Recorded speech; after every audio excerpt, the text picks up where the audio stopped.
나는 이순옥, 올해 68살이다. 남편은 아이들 중고등학교 다닐 무렵 암으로 세상을 떠났다. 그날은 봄비가 내리던 3월, 벚꽃이 흩날리던 때였다.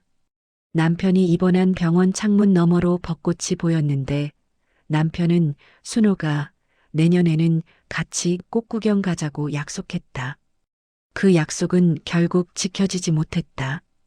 마지막 날 남편은 내 손을 꼭 잡고 애들 잘 부탁한다는 말만 남기고 떠났다.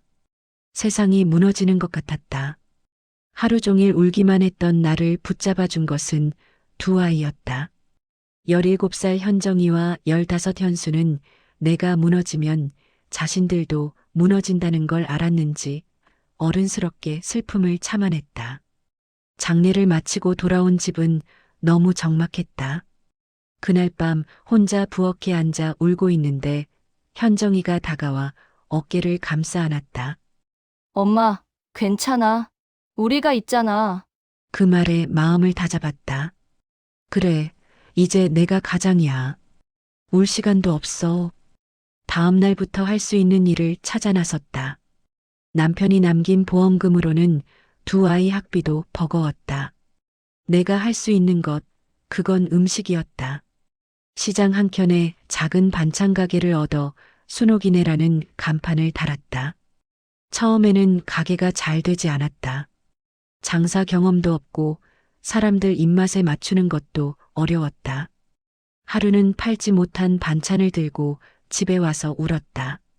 그날 현정이가 내 앞에 앉아 말했다. 엄마, 이거 진짜 맛있는데 사람들이 몰라서 안 사는 거야. 그 말이 힘이 됐다. 다음 날부터 시장 아주머니들에게 무료로 반찬을 나눠주기 시작했다. 맛보고 사세요라는 전략이었다. 일주일 만에 단골이 생겼고 3달 만에는 주문이 밀릴 정도가 됐다. 잠잘 시간이 부족하게 일하며 아이들 키우며 살았다. 손이 갈라지고 허리가 휘어도 멈출 수 없었다. 아이들 학비, 생활비, 미래를 위해 모아야 할 돈이 있었으니까. 큰딸 현정이는 착하고 속 깊은 아이였다. 중학교 때부터 집안일을 도와주고 학교 끝나면 가게에 와서 설거지를 했다. 엄마가 힘들까봐 공부도 열심히 했다. 둘째 현수는 무뚝뚝하고 말이 적었다. 사춘기 때는 방에만 틀어박혀 있곤 했지만 그렇게 평범하게 자라준 것만으로도 고마웠다. 흔들릴 수 있는 나이에 큰 탈 없이 남들처럼 학교 다니고 친구들과 어울리고 가끔은 엄마를 위해 조용히 도움의 손길을 내밀던 그 시간들이 내게는 큰 위로였다. 힘든 시간도 많았다. 반찬가게에서도 친구들 모임에서도 다들 남편 얘기를 했다. 우리 집 남편은 말이야. 그런 대화가 시작되면 나는 슬며시 자리를 피했다. 엄마이자 아빠 노릇을 해야 했기에 내 감정을 드러낼 틈도 없었다. 그래도 웃으며 살았다. 매일 아침 거울 속 내 얼굴에 미소를 지으며 오늘도 파이팅이라고 외쳤다. 아이들에게 슬픔보다는 희망을 주고 싶었다. 반찬 가게는 점점 커졌고 단골도 늘어났다. 순옥이네 김치는 특별해라는 소문이 퍼졌다. 10시간을 넘게 일해도 힘든 줄 몰랐다. 아이들이 잘 자라는 모습을 볼 때마다 보람을 느꼈으니까. 현정이는 내 딸이자 친구였다. 어릴 때부터 어른스럽고 속이 깊은 아이였다. 대학 시절에도 아르바이트를 하면서 학비를 보태고 주말이면 내 반찬 가게를 도왔다. 그런 현정이가 27에 결혼한다고 했을 때 나는 처음에는 반대했다. 좀 더 천천히 결혼하라고. 엄마, 재호 오빠 진짜 좋은 사람이에요. 절 정말 아껴줘요. 현정이의 눈은 사랑으로 반짝였다. 그 눈빛만 봐도 내 딸이 행복할 것 같아 점차 마음이 놓였다. 재호는 대기업에 다니는 성실한 청년이었고 첫 만남에서부터 예의 바르게 인사했다. 그의 부모님도 겉으로는 현정이를 마음에 들어했다. 아이고, 이쁜 며느리 얻었네. 우리 아들보다 훨씬 잘났어. 그 말에 현정이는 수줍게 웃었다. 나는 그때 그 미소가 오래 갔으면 좋겠다고 생각했다. 하지만 현실은 달랐다. 결혼 준비 과정에서 첫 문제가 생겼다. 시어머니가 갑자기 예물은 신랑 측에서 해줄 테니 신부 측에선 혼수를 잘 챙겨라고 했다. 나는 반찬 가게에 돈을 모아 가전제품과 침구, 식기를 마련했다. 현정이는 결혼 비용을 반씩 내자고 했지만 시댁에서는 여자 쪽에서는 혼수만 제대로 해오면 된다고 했다. 웨딩홀에서도 시어머니는 우리 재호가 이렇게 잘난 신랑인데 신부 측은 성의를 좀 보여야지라며 하객 식사비 절반을 내게 떠넘겼다. 그날 밤 현정이가 내 손을 잡고 울었다. 웨딩홀도 시댁이 체면 차린다고 우겨서 선택한 곳이었다. 엄마, 미안해. 내가 우리 형편 생각해서 작은 결혼식 하자고 할 걸. 나는 딸의 등을 토닥이며 말했다. 괜찮아. 내가 행복하면 돈이야 벌면 되지. 우리 반찬 가게는 잘 나가던 때도 있었지만 시장 근처에 대형마트가 들어서면서 상황이 달라졌다. 오랜 단골도 하나둘 발길을 끊었고 새 손님은 더더욱 찾아오지 않았다. 작고 오래된 반찬집은 점점 손님이 줄었다. 가게 월세를 내기도 빠듯한 날이 많아졌다. 그런 와중에 현정이는 결혼 후 전업주부로 지냈다. 재호의 요구였다. 내 와이프가 일하는 꼴은 보기 싫다는 이유였다. 처음에는 그게 사랑이라 생각했던 현정이도 점점 갑갑해했다. 결혼 2년 차 현정이는 아들 하준이를 낳았다. 그때부터 시댁의 간섭이 더 심해졌다. 아이는 시어머니 말대로 키워야 한다. 우리 손자니까 우리 방식대로 해라라는 말이 일상이 됐다. 현정이는 점점 웃음을 잃어갔다. 어느 날 현정이가 전화로 울먹였다. 엄마, 나 너무 힘들어요. 재호 오빠는 항상 엄마 편만 들고. 나는 안타까워하며 들어주는 것밖에 할 수 없었다. 딸의 결혼 생활에 끼어들면 더 힘들어질까봐 조언도 조심스러웠다. 게다가 내 사정도 점점 어려워지고 있었다. 반찬 가게 매출이 절반 이상 줄어들었으니까. 결혼 3년 차 터닝 포인트가 왔다. 현정이가 직업을 갖고 싶다고 했을 때 재호와 시어머니는 강하게 반대했다. 애 버려두고 어딜 나가려고 그래? 내가 낳은 자식인데 내 손으로 키워야지. 우리 집안 며느리 중에 일하는 사람 없어. 체면 좀 생각해. 그날 밤 현정이와 재호 사이에 큰 다툼이 있었다. 재호가 너희 집은 돈이 없으니까 일하고 싶은 거지. 엄마 반찬 가게도 망해가는데? 라고 말했다는 것이다. 그 말에 현정이의 자존심은 심하게 상처받았다. 사실 시댁도 크게 잘난 집은 아니었고 평범했는데 항상 저런 식으로 우리 집을 무시했다. 그 후로 두 사람의 관계는 급격히 나빠졌다. 성격 차이라고 했지만 사실은 존중이 없었던 것이다. 재호는 늘 내가 버는 돈으로 살면서 뭐가 불만이야? 라고 했고 현정이는 돈보다 중요한 게 있다고 맞섰다. 결국 결혼 5년 만에 이혼 서류에 도장을 찍었다. 하지만 아들 하준이는 시댁에 남겨두어야 했다. 경제력이 없다는 이유로 현정이는 양육권을 빼앗겼다. 엄마 하준이 보고 싶어 죽겠어. 시댁에서는 더 비열하게 나왔다. 그 집안 여자가 뭘 키우겠어? 반찬이나 파는 엄마랑 능력도 없는 주제에. 구멍가게에서 애는 뭘 먹여 살릴 거야? 라는 말까지 들렸다.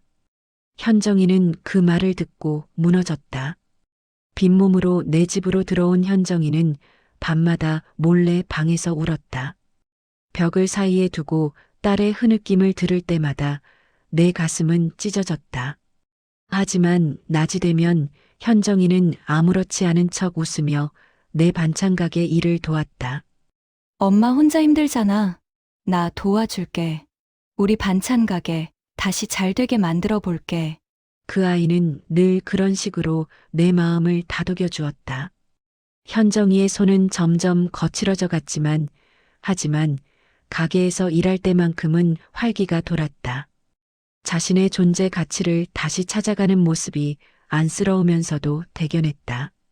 반찬 가게 일도 도우며 주말에는 마트 아르바이트도 하며 악착같이 살았다. 빨리 돈 모아서 하준이를 데려오겠다며. 현정아, 너는 충분히 강하고 멋진 여자야. 시간이 지나면 하준이도 알게 될 거야. 우리 가게도 다시 살아날 거고.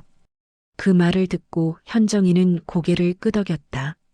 비록 지금은 상처로 가득하고 가게 사정도 어렵지만 내 딸이 언젠가 다시 행복해질 것이라고 믿었다. 그리고 그 행복을 위해 내가 할 수 있는 모든 것을 하기로 마음먹었다. 반면 아들 현수는 지방 4년제 졸업 후 회사원으로 지내다가 3년 전 결혼했다. 현수는 대학 졸업 후 중소기업에 취직해 묵묵히 자신의 길을 걸어갔다. 내성적인 아이였지만 책임감만큼은 강했다. 그러던 어느 날 현수가 전화로 불쑥 말했다. 엄마, 나 결혼하려고. 갑작스러운 소식에 나는 놀랐다. 여자친구가 있다는 얘기도 없었는데 결혼이라니. 하지만 30이 넘은 아들이 제 짝을 찾았다는 소식은 반가웠다.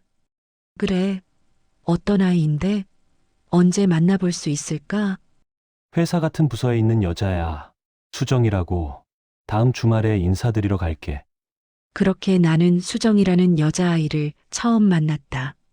첫인상은 나쁘지 않았다. 하지만 대화를 나누면서 뭔가 어색함이 느껴졌다. 현수와 이야기할 때보다 훨씬 형식적인 대화였다. 어머님, 현수 오빠가 항상 어머님 자랑을 많이 해요. 반찬 가게 하시면서 혼자 두 남매 키우셨다고. 그 말이 진심인지 의례적인 인사인지 구분하기 어려웠다. 현수는 워낙 말수가 적은 아이라 나에 대한 이야기를 많이 했을 것 같지는 않았다. 결혼 과정에서 문제가 생겼다. 신혼집을 마련하는 문제였다. 어머니, 저희가 작은 아파트라도 들어가고 싶은데. 나는 솔직하게 말했다. 엄마가 집 해줄 형편이 안 된다. 그 말이 수정이 귀에 들어갔는지 결혼 준비 내내 기분이 좋지 않아 보였다. 아마도 친정에서도 큰 도움을 받지 못하는 형편이라 내게 기대를 했던 것 같았다. 그래도 나는 전세금 5천만 원을 보태줬다. 현정이에게는 그만한 도움도 못 줬는데 그래도 남자애는 장가가면 달라질 줄 알았다. 결혼식은 소박하게 치러졌다. 현수의 성격처럼 조용하고 간소한 시기였다. 하객도 많지 않았고 화려한 이벤트도 없었다. 그래도 두 사람이 행복해 보여서 마음이 놓였다. 결혼 후 나는 아들 내외의 집을 방문하고 싶었다. 어떻게 해놓고 사는지 보고 싶었다. 하지만 그 바람은 이루어지지 않았다. 어머니, 저희 애기들이 낯선 사람 보면 목이 쉴 때까지 짖어요. 다음에 뵈어요. 처음에는 그 말이 무슨 뜻인지 이해하지 못했다. 애기들이라니 벌써 아이를 가진 건가 싶었다. 하지만 나중에 알고 보니 애기들은 강아지였다. 수정이는 2마리 강아지를 키우고 있었고 그들을 자신의 아이처럼 여기고 있었다. 신혼 초에 반찬을 해간다고 연락했더니 똑같은 핑계였다. 그 말을 3번이나 들었다. 수정이에게 있어 강아지는 내가 방문하는 것보다 더 중요한 존재였다. 명절에도 내 생일에도 마찬가지였다. 애기들이 분리불안이 심해서요. 밥 한 끼 먹는 둥 마는 둥 후다닥 나갔다. 처음에는 신혼이라 바쁜가 보다 했는데 이유는 항상 강아지였다. 아들이 우리 집에 혼자 오는 날도 있었다. 그럴 때마다 수정이는 애기들 때문에라는 핑계를 댔다. 현수야, 수정이는 정말 강아지만 생각하니? 아니에요. 엄마, 그 애들이 진짜 예민해서 그래요. 언젠가 적응되면 괜찮을 거예요. 하지만 그 언젠가는 오지 않았다. 벌써 3년이 지났지만 나는 아들 내외의 집을 한 번도 방문하지 못했다. 명절에도 수정이는 10만 원이 든 봉투를 내밀고 잠깐 얼굴만 보이고 서둘러 돌아갔다. 한 번은 아들에게 직접 물었다. 현수야, 수정이가 왜 그렇게 강아지한테 집착하니? 시어머니인 나보다 강아지가 더 중요한 거야? 현수는 난처한 표정을 지었다. 엄마, 그게 아니라 수정이가 어릴 때 외로워서 강아지랑 많이 정이 들었대요. 이해해 주세요. 그렇게 변명하는 아들을 보며 나는 더 이상 묻지 않기로 했다. 현수는 항상 아내 편이었고 내가 뭐라고 해도 소용없었다. 나는 그때부터 그 집에 마음을 닫았다. 더 이상 방문하겠다는 제안도 하지 않았고 명절에도 큰 기대를 하지 않았다. 대신 내 옆에 있는 현정이와 더 많은 시간을 보냈다. 딸아이는 마음을 알아주었다. 엄마, 속상해. 현수 녀석이 너무 그렇게 구는 것 같아. 아니야, 이제 다 컸으니까 제 삶 살게 내버려둬야지. 하지만 속으로는 아팠다. 내가 키운 아들이 개엄마 며느리 앞에서는 무력한 모습을 보이는 게 안타까웠다. 강아지보다 못한 대접을 받는 것도 서글펐다. 반찬 가게 일이 끝나고 집에 돌아오면 가끔 텅 빈 집안이 허전했다. 전에는 현수가 종종 들러 함께 저녁을 먹거나 TV를 보곤 했는데 이제 그런 날은 거의 없었다. 어느 날 시장에서 현수가 좋아하는 생선을 샀다. 옛날처럼 전화해서 밥 먹으러 와라 하고 싶었지만 전화기를 내려놓았다. 또 못 온다고 할 텐데 뭐 하는 생각이 들어서였다. 그날 밤 나는 혼자 생선을 구워 먹었다. 텅 빈 밥상 앞에서 문득 외로움이 밀려왔다. 이게 내 노후의 모습이구나라는 생각에 눈시울이 붉어졌다. 하지만 곧 마음을 다잡았다. 그래, 나도 이제 그 집 생각은 접자. 더 이상 아들 내외에게 기대하지 않기로 결심했다. 대신 내 곁에 있는 현정이와의 시간을 소중히 여기기로 했다. 적어도 딸아이는 나를 강아지보다 중요하게 생각해 주니까. 며느리는 강아지 2마리를 키운다고 했다. 신혼 초에 현수와 수정은 우리 집에 방문했었고 수정이 가방에서 휴대폰을 꺼내 사진을 보여주었다. 어머님, 저희 애기들이에요. 이쪽은 초코, 저쪽은 콩이에요. 갈색 푸들 2마리였다. 귀여웠다. 하지만 나는 애기들이라는 표현이 조금 어색했다. 나는 미소를 지으며 귀엽네. 언제부터 키웠니? 라고 물었다. 대학생 때부터요. 제 분신이나 다름없어요. 현수 오빠도 이제 애기들 아빠 됐죠? 현수는 쑥스러운 듯 웃으며 고개를 끄덕였다. 나는 그때 그 웃음이 어색하다고 느꼈지만 별 의미를 두지 않았다. 신혼이니 서로 맞춰가는 과정이라고 생각했다. 어머님, 저희 집에 놀러 오세요. 애기들이랑 인사도 하시고. 그 초대가 얼마나 형식적인 것인지 곧 알게 되었다. 나는 한 번도 그 애기들을 본 적이 없다. 약속한 날이 다가오면 항상 취소되었다. 신혼 초에 반찬을 해간다고 연락했더니 수정이 목소리가 달라졌다. 어머니, 저희 애기들이 낯선 사람 보면 목이 쉴 때까지 짖어요. 다음에 뵈어요. 처음엔 그렇구나 싶었다. 예민한 강아지들이 있다는 건 들어본 적 있었다. 하지만 그 말을 3번이나 들었다. 다른 날을 약속해도 결과는 같았다. 애기들이 아파서 병원에 데려가야 해요. 애기들이 분리불안이 있어서 혼자 두면 안 돼요.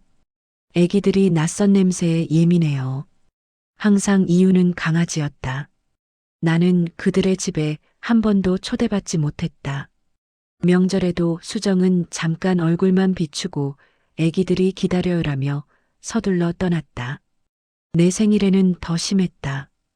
현수가 수정과 함께 방문했는데 식사 도중 수정의 휴대폰이 울렸다. 그녀는 전화를 받자마자 표정이 달라졌다. 어머, 콩이가 아파? 지금 갈게. 밥 한 끼 끝까지 먹지 못하고 후다닥 나갔다. 현수는 미안하다며 어깨를 으쓱했지만 나는 이미 마음이 식어 있었다. 한 번은 현수에게 직접 물었다. 현수야, 그 강아지들이 그렇게 중요해? 엄마보다도? 현수는 잠시 침묵하다가 대답했다. 엄마, 그게 수정이가 어릴 때 외로웠대요. 부모님이 맞벌이라 혼자 있는 시간이 많았고, 그때 강아지들이 유일한 친구였대요. 그래도 사람이 우선이지 않니? 수정이한텐 강아지들도 가족이에요. 이해해 주세요. 그 순간 알았다. 내가 그 집에서 강아지보다 못한 존재가 되었다는 것을. 나는 그때부터 그 집에 마음을 닫았다. 설날 아침에도 떡국도 제대로 먹지 않고 나가는 며느리를 보며 나는 현수의 눈치를 살폈다. 그는 아내를 말리기는커녕 금방 올게라며 함께 나가버렸다. 돌아올 때가 되어도 오지 않아 전화를 했더니 애기들이 친구를 만나서 놀고 있어요. 너무 즐거워하니 조금 더 있다 갈게요라는 대답이 돌아왔다. 그들이 돌아온 건 해가 질 무렵이었다. 지난 추석에는 더 심했다. 친정에 들러야 한다며 일찍 가버렸는데 나중에 들으니 강아지 카페에 갔다고 한다. 현수는 아내의 변명을 그대로 전했지만 나는 그것이 거짓말이라는 것을 알았다. 그렇게 3년이 흘렀다. 나는 아들 며느리 집에 한 번도 가보지 못했고 그들의 아기들도 직접 본 적 없다. 항상 사진으로만 봤다. 사진 속에서 수정은 강아지들을 안고 환하게 웃고 있었다. 나를 대할 때는 한 번도 보여주지 않은 표정이었다. 현수는 점점 집에 발길이 뜸해졌다. 전화도 줄었다. 가끔 연락이 오면 그것마저도 수정이가 어머니께 안부 전해달래요라는 형식적인 내용이었다. 어머니 날에도 내 생일에도 정성 들인 선물 대신 백화점 상품권만 건네곤 했다. 한 번은 참다 못해 물었다. 현수야, 너희 애 가질 생각은 없어? 그러자 현수는 머뭇거리며 대답했다. 수정이가 아직은 애기들 때문에 힘들대요. 그 말에 나는 더 이상 묻지 않았다. 애기들이 우선이라면 진짜 손주는 기대하지 않는 게 좋겠다고 생각했다. 친구들 모임에 가면 다들 손주 자랑을 했다. 우리 손자가 말이야. 며느리가 손주 보여주려고 매주 와요 같은 이야기를 들을 때마다 나는 말을 잃었다. 내게는 강아지가 손주를 대신하고 있었으니까.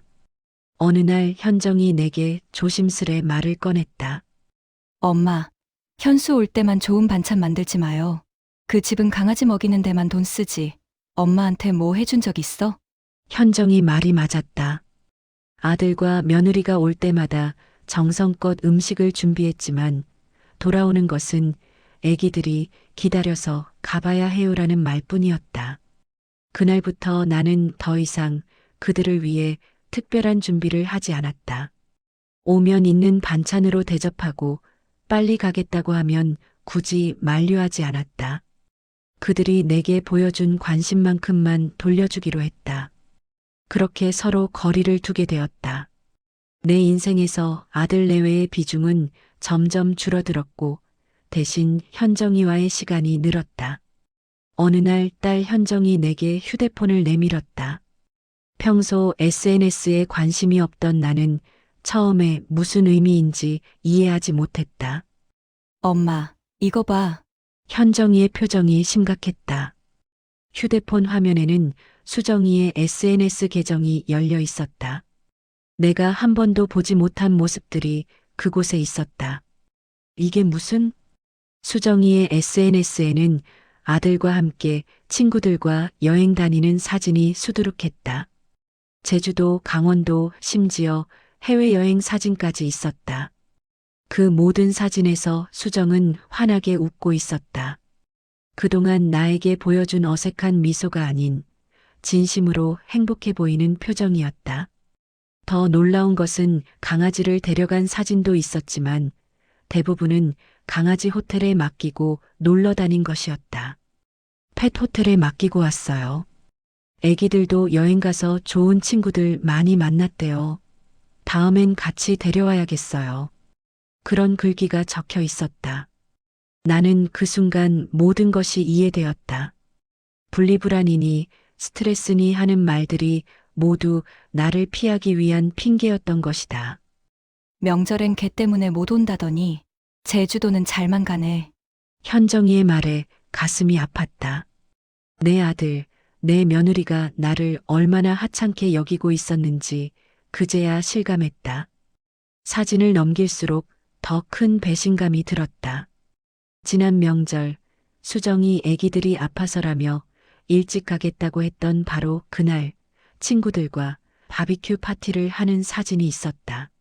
함께 찍은 시간을 보니 우리 집을 나간 지 2시간도 안 된 때였다. 내 생일에도 애기들 산책을 핑계로 서둘러 갔는데 그날 저녁 와인을 마시며 친구들과 모임을 한 흔적이 있었다. 사진 속 수정은 환하게 웃고 있었다. 더 견디기 힘든 건 그 모든 거짓말을 현수가 알고 있었을 거라는 사실이었다. 내 아들은 아내의 거짓말에 동참하면서 나를 속여왔다. 나는 더 이상 볼 수 없어 휴대폰을 돌려주었다. 그만 봐도 돼. 그날 밤 나는 반찬 가게에 불을 끄고 오래 앉아 있었다. 허공을 바라보며 지난 3년을 곱씹었다. 얼마나 많은 거짓말을 들었는지, 얼마나 많은 기대를 했다 실망했는지. 나는 왜 그렇게 쉽게 속았을까? 시어머니라는 이유로 만나야 한다는 의무감은 이제 버려야겠다는 생각이 들었다. 굳이 좋은 척, 이해하는 척할 필요도 없었다. 그들이 나를 걔보다 못하게 여겼다면 나도 그들에게 더 이상 정을 쏟을 필요가 없었다. 그래. 나도 이제 그 집 생각은 접자.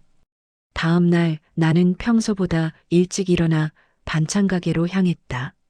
장사가 시작되기 전 조용한 가게에 앉아 생각을 정리했다. 그동안 내가 아들 내외에게 품었던 기대와 실망, 그 모든 감정을 내려놓기로 했다. 전화기가 울렸다. 현수였다. 엄마, 이번 주말에 갈게. 수정이도 같이. 예전 같았으면 기뻐하며 무슨 음식을 해줄까 고민했을 텐데 이제는 달랐다.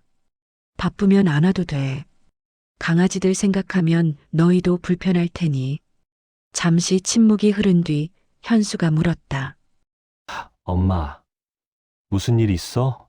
없어. 그냥 이제 서로 불편하게 만날 필요 없을 것 같아서. 갑자기 왜 그러세요? 갑자기가 아니야. 3년 동안 쌓인 거지. 그 말을 끝으로 전화를 끊었다. 내 마음이 단단해지는 것을 느꼈다. 이제 더 이상 그들의 거짓말에 상처받지 않을 것이다. 그날 저녁 현정이와 함께 반찬 가게를 정리하며 이야기했다. 엄마, 괜찮아. 화나지 않아? 처음엔 화났어. 하지만 지금은 그저 허탈할 뿐이야. 현수한테 뭐라고 할 거야? 아무 말도 안 할 거야. 굳이 싸울 필요도 없어. 그냥 내 마음에서 그들에게 할당된 자리를 줄이는 거지. 현정이는 내 손을 꼭 잡았다. 엄마가 이렇게 강해서 다행이야. 나는 미소를 지었다. 강한 게 아니라 현명해진 것뿐이라고 생각했다. 누구에게나 인생은 배움의 연속이니까. 다음 날 현수가 불쑥 반찬 가게로 찾아왔다. 엄마, 무슨 오해가 있는 것 같은데. 오해가 아니야. 너희 SNS 봤어. 현수의 표정이 굳었다. 더 이상 변명할 수 없다는 것을 알았는지 입을 다물었다. 괜찮아. 엄마는 이해해. 젊은 사람들은 자기 생활이 있으니까. 다만 거짓말은 하지 마. 그냥 솔직하게 만나기 싫다고 하지. 현수는 고개를 숙였다. 그런 아들의 모습에도 더 이상 마음이 아프지 않았다. 이제 나는 내 삶에 집중하기로 했다. 더 이상 그들에게 기대하거나 실망하지 않기로 마음먹었다. 그래. 나도 이제 그 집 생각은 접자. 그 결심으로 내 마음은 한결 가벼워졌다. 시골에 유산으로 받은 밭 한쪽이 있었다. 남편이 살아있을 때 본가에서 물려받은 땅이었다. 당시엔 별 가치가 없어 보였고 농사를 지을 생각도 없었기에 그대로 방치해 두었다. 해마다 재산세만 내는 애물단지 같은 존재였다. 이런 오지에 땅이 있어봤자 뭐하나. 매년 고지서를 받을 때마다 한숨을 내쉬곤 했다. 그럼에도 팔지 않고 보관했던 건 남편이 언젠가 쓸모가 있을 거야라고 했던 말 때문이었다. 그 말을 믿은 것도 아니었지만 그저 남편의 뜻을 존중하는 마음으로 유지해 왔다. 그런데 어느 날 구청에서 연락이 왔다. 이순옥님 되시죠? 그 땅이 도시개발지로 지정되어서 연락드렸습니다. 처음엔 사기인 줄 알았다. 그런 오지에 무슨 개발이냐며 의심했다. 하지만 구청 담당자는 인근에 산업단지가 들어서면서 도로 확장 공사가 필요해졌고 내 땅이 그 경로에 포함되었다고 설명했다. 보상 협의는 다음 주부터 시작됩니다. 준비해 두세요. 전화를 끊고 나서도 믿기지 않았다. 혹시 착각은 아닐까? 사기는 아닐까? 의심이 들어 현수에게 전화를 걸었다. 현수야, 구청에서 연락이 왔는데. 하지만 현수는 바쁘다며 대충 얼버무렸다. 엄마, 지금 회의 중이에요. 나중에 전화할게요. 그 나중은 오지 않았다. 결국 도움을 청한 건 현정이었다. 현정은 즉시 달려와 함께 구청을 방문했다. 담당 공무원을 만나 상담받고 변호사도 소개받아 법적 절차를 확인했다. 생각보다 복잡했지만 현정이 도와준 덕분에 무사히 보상 협의를 마칠 수 있었다. 최종 보상 금액은 6억 원이었다. 평생 반찬을 팔아도 모을 수 없는 거금이었다.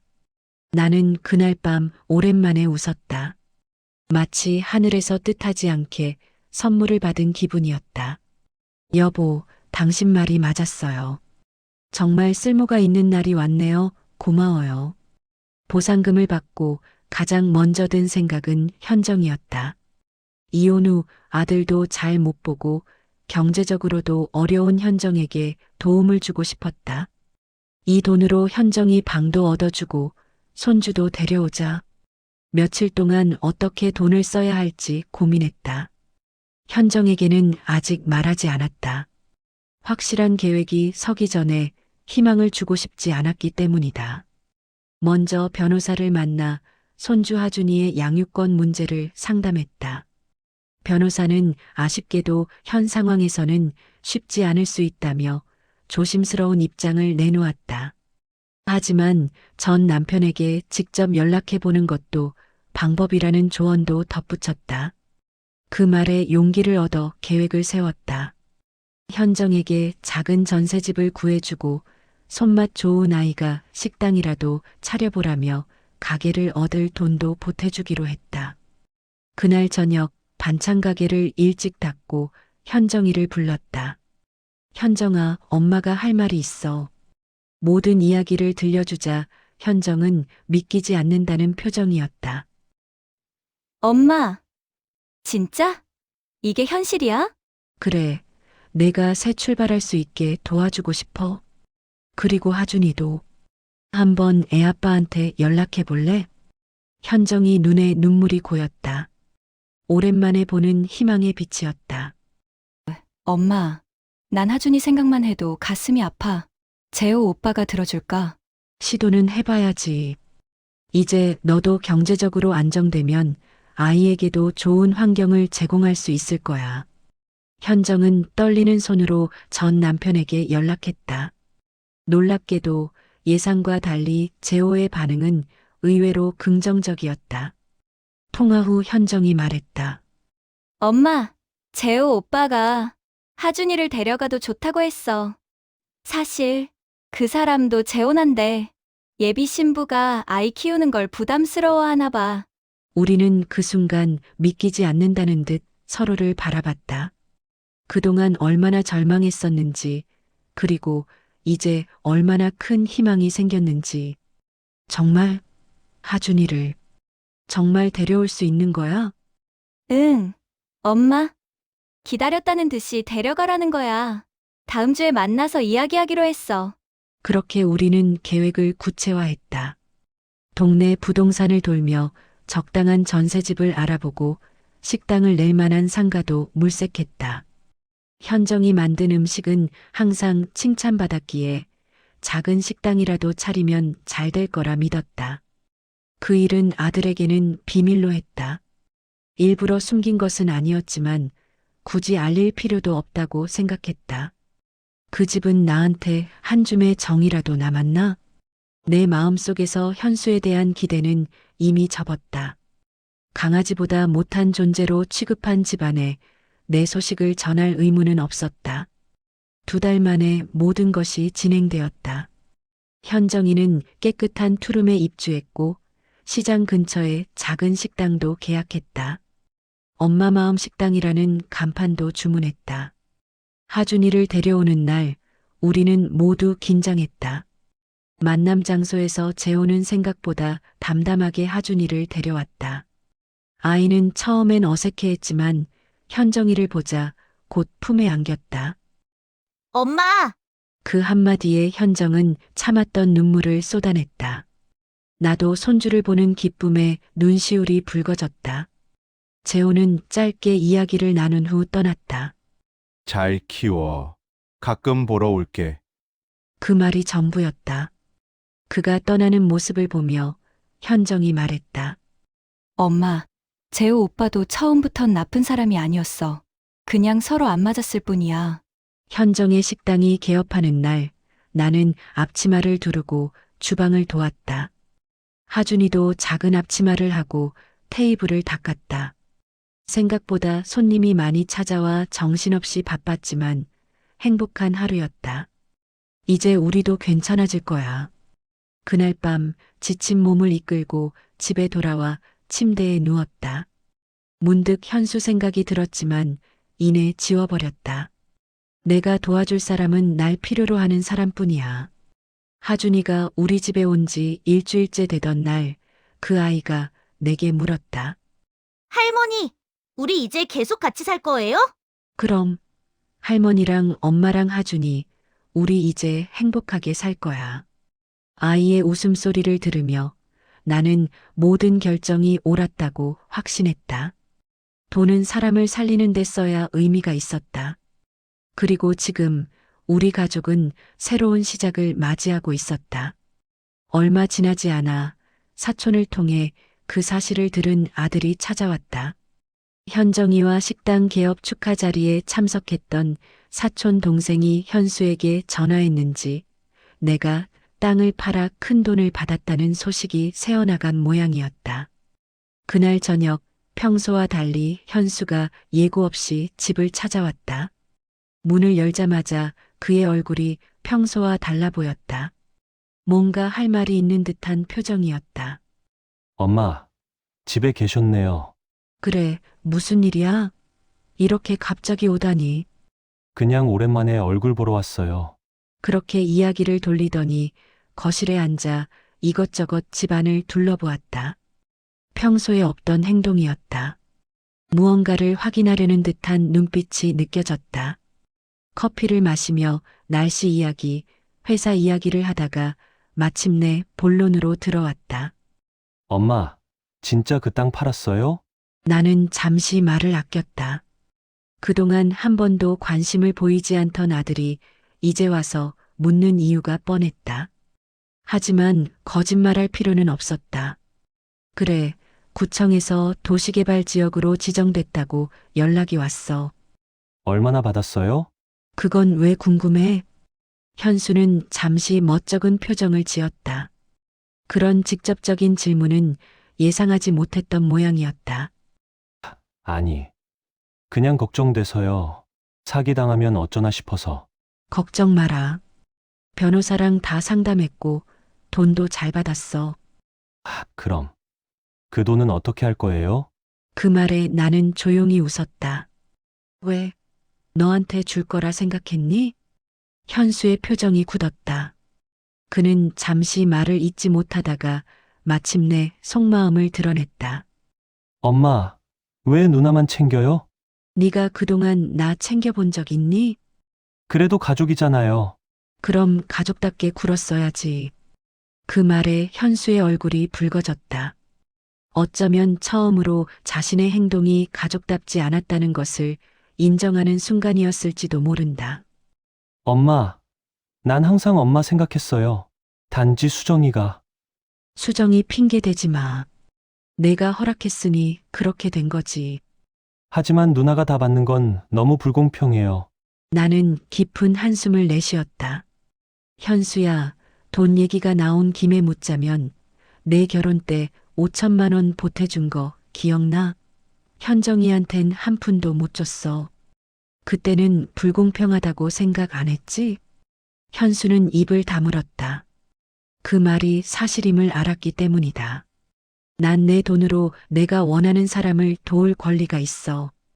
그게 누나라면 어때? 내가 무슨 상관이야? 그날 저녁 현수는 더 이상 할 말을 찾지 못하고 집을 나갔다. 하지만 이것으로 끝이 아니었다. 그날 밤 며느리까지 전화를 걸어왔다.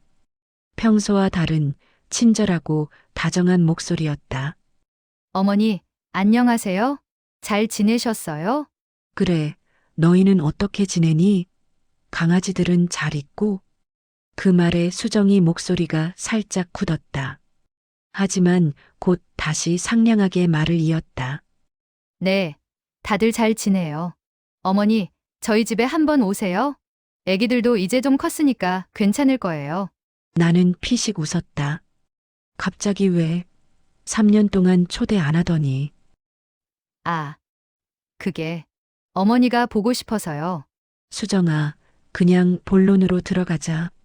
현수한테 땅 판 이야기 들었지? 잠시 침묵이 흘렀다. 수정이 당황한 것이 느껴졌다. 어머니, 강아지들도 가족이에요. 차별하시면 너무해요. 그 말에 나는 웃으며 대답했다. 그래, 네 가족이니까 네가 챙겨. 나는 내 사람 챙긴다. 수정은 더 이상 친절한 목소리를 유지하지 못했다. 어머니, 어떻게 그러실 수 있어요? 현수 오빠는 아들이잖아요. 재산을 공평하게 나눠야 하는 거 아니에요? 내가 받은 땅 보상금인데 누구한테 줘야 할 의무가 있니? 법적으로도 그런 거 없어.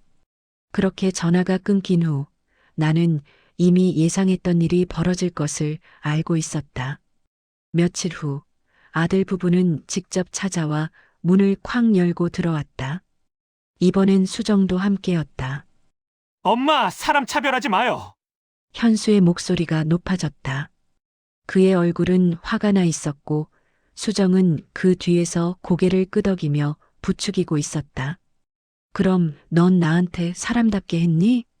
그게 무슨 말이에요? 나를 개보다 못하게 대하더니 이제 와서 사람 대접을 바라니? 수정이 앞으로 나섰다. 어머니, 그건 오해예요. 저는 항상 어머니를 존중했어요. 단지 애기들이 예민해서. 나는 손을 들어 그녀의 말을 막았다. SNS에 올린 글 봤어. 수정의 얼굴이 창백해졌다. 그녀는 뭔가 말하려다 입을 다물었다. 명절에 개 때문에 못 온다더니 제주도는 잘만 가고 내 생일에도 애기들 핑계로 빨리 가더니 친구들과 술 마시러 갔지? 다 알아. 현수가 황급히 수정을 감쌌다. 엄마, 그래도 지금이라도 관계를 회복하려고 온 거잖아요. 서로 용서하고. 용서? 내가 뭘 용서해야 하는데? 나는 너희에게 어떤 잘못도 한 적 없어. 단지 내 돈을 내 맘대로 쓰겠다는 것뿐인데. 수정이 울먹이는 목소리로 말했다. 어머니, 저희도 아이 가질 계획이에요. 앞으로는 자주 찾아뵐게요. 제발요. 나는 그 말에 더욱 단호해졌다. 그래, 걔 때문에 시어머니도 못 만나더니 이제 와서 아이 타령이야? 돈이 필요해서 그러는 거지. 그날의 대화는 결국 소리 지르는 싸움으로 번졌다.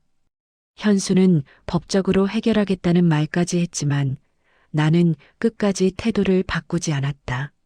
소송하고 싶으면 해. 그렇게 그들은 결국 빈손으로 돌아갔다. 문을 쾅 닫고 나가는 소리가 온 집안에 울렸다. 나는 그들이 떠난 후 깊은 숨을 내쉬었다. 아프지 않다면 거짓말이겠지만 이상하게도 후련했다. 오랜 시간 참아왔던 말들을 모두 꺼낸 후에 해방감 같은 것이었다. 사람이 사람을 무시하면 언젠가 그 무시는 똑같이 돌아와. 나는 조용히 중얼거리며 창밖을 바라봤다. 현정이의 가게는 처음에는 걱정도 많았다. 요즘 같은 불경기에 새로운 식당이 자리 잡을 수 있을까? 현정이가 혼자서 감당할 수 있을까? 하지만 그런 걱정은 곧 기우에 불과했다. 개업 첫날부터 손님이 끊이지 않았다. 시장에서 20년 넘게 반찬 가게를 했던 내 단골들이 찾아와 주었고, 맛을 본 사람들의 입소문을 타고 금세 동네에 소문이 퍼졌다. 이 된장찌개 어머님이 하시던 그 맛이네요. 김치가 정말 맛있어요. 어디서 배우셨어요? 그런 칭찬을 들을 때마다 현정이는 환하게 웃으며 나를 가리켰다. 우리 엄마한테 배웠어요. 20년 노하우가 있는 비법이죠. 식당은 점점 번창했다. 내가 만든 음식보다 더 맛있다는 소리까지 들렸다. 현정이는 내 레시피를 기본으로 하되 자신만의 감각을 더해 더 맛있는 요리를 만들어냈다. 엄마, 이젠 내가 해드릴게요. 오늘은 엄마가 손님이야. 어느 날 현정이 그렇게 말하며 나를 식당 한가운데 자리에 앉혔다.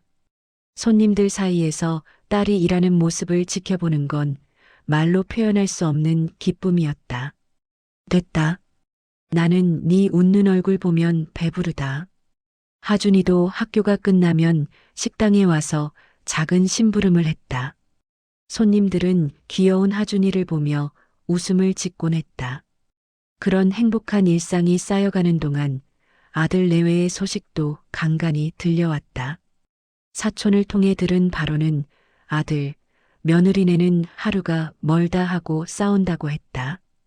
돈 문제로 시작된 갈등이 이제는 일상적인 싸움으로 번졌다고 한다. 내가 땅 보상금에서 그들에게 몫을 주지 않은 것이 불씨가 되었지만 그 이면에는 더 깊은 문제가 있었던 것이다. 급기야는 며느리는 걔들까지 친정에 맡기고 이제 애기도 가져볼게요라고 했다. 뒤늦게 자신이 잃어버린 것을 깨달았는지 아이를 가지면 모든 것이 해결될 거라고 생각한 모양이었다. 어느 날 예상치 못하게 현수가 식당을 찾아왔다. 혼자였다. 그의 얼굴은 피곤해 보였고 어깨는 축 처져 있었다. 누나, 엄마는 현정은 잠시 당황했지만 곧 주방을 가리켰다. 엄마, 현수 왔어. 나는 주방에서 나와 아들을 바라봤다. 오랜만에 보는 그의 모습이 왠지 낯설었다. 아들인데도 이제는 타인처럼 느껴졌다. 왔구나. 무슨 일이야? 현수는 머뭇거리다가 테이블에 앉았다. 그냥 밥 한번 먹으러 왔어요. 우리는 조용히 식사를 했다. 현수는 음식을 맛있게 먹었다. 오랜만에 제대로 된 집밥을 먹는 듯 했다. 식사가 끝나갈 무렵 그가 입을 열었다. 엄마, 수정이랑 별거 중이에요. 나는 특별한 반응을 보이지 않았다. 아마 그는 내가 놀라거나 걱정할 거라고 기대했을 텐데. 그래, 왜? 그게 그냥 사소한 문제로 자꾸 싸우게 돼요.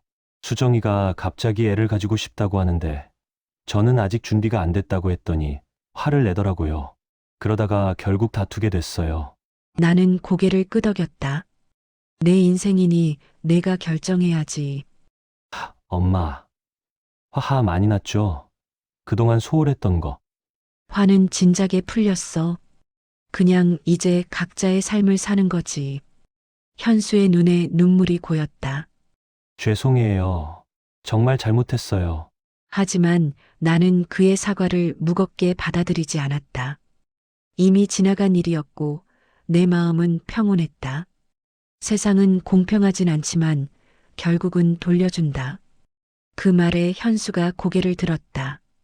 무슨 뜻이에요? 내가 너희에게 무시당했을 때의 아픔을 지금 너도 느끼고 있잖니.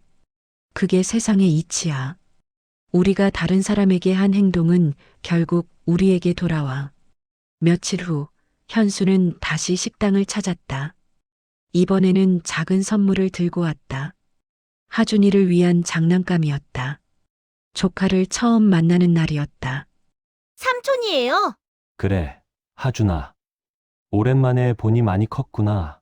어색한 첫 만남이었지만 하준이는 금세 현수와 친해졌다. 아이들의 순수함이 그런 간극을 좁혀준 것이다. 그날 밤 딸과 함께 식당 불을 끄며 말했다. 사람이 사람을 무시하면 언젠가 그 무시는 똑같이 돌아와. 현정은 내 어깨를 감싸 안았다. 엄마, 정말 강해. 강한 게 아니야. 그냥 내 행복을 지키는 법을 배운 거지. 우리는 함께 웃으며 집으로 향했다. 식당 문에 붙은 엄마 마음 식당이라는 간판이 밤거리에 따뜻하게 빛났다. 그 빛처럼 우리의 삶도 이제 밝게 빛나고 있었다. 며칠 후 수정에게서 연락이 왔다. 현수와 화해하고 싶다는 내용이었다. 아이를 가지자는 말도 꺼냈다. 나는 그 모든 이야기를 현수에게 전했지만 어떤 조언도 하지 않았다. 그의 선택을 존중하기로 했다. 현수는 한동안 고민하더니 좀 더 시간이 필요하다고 했다. 아마도 그도 이제는 자신의 삶에 대해 진지하게 생각하고 있는 것 같았다. 결국 중요한 것은 서로에 대한 존중이다. 걔보다 못한 취급을 받았던 시간들, 그리고 그 무시가 다시 돌아오는 모습을 지켜보며 나는 인생에 또 다른 교훈을 얻었다. 사람은 누구나 존중받아야 해. 가족이라는 이유로 무시하거나 돈이 생겼다는 이유로 갑자기 다가오는 건 진정한 관계가 아니야. 그 교훈을 가슴에 새기며 나는 이제 진정으로 행복한 나날을 보내고 있다. 딸, 손주와 함께하는 일상, 손님들의 웃음소리가 가득한 식당, 그리고 무엇보다 내 존재를 소중히 여기는 사람들과의 관계. 이것이야말로 진정한 부요일 것이다.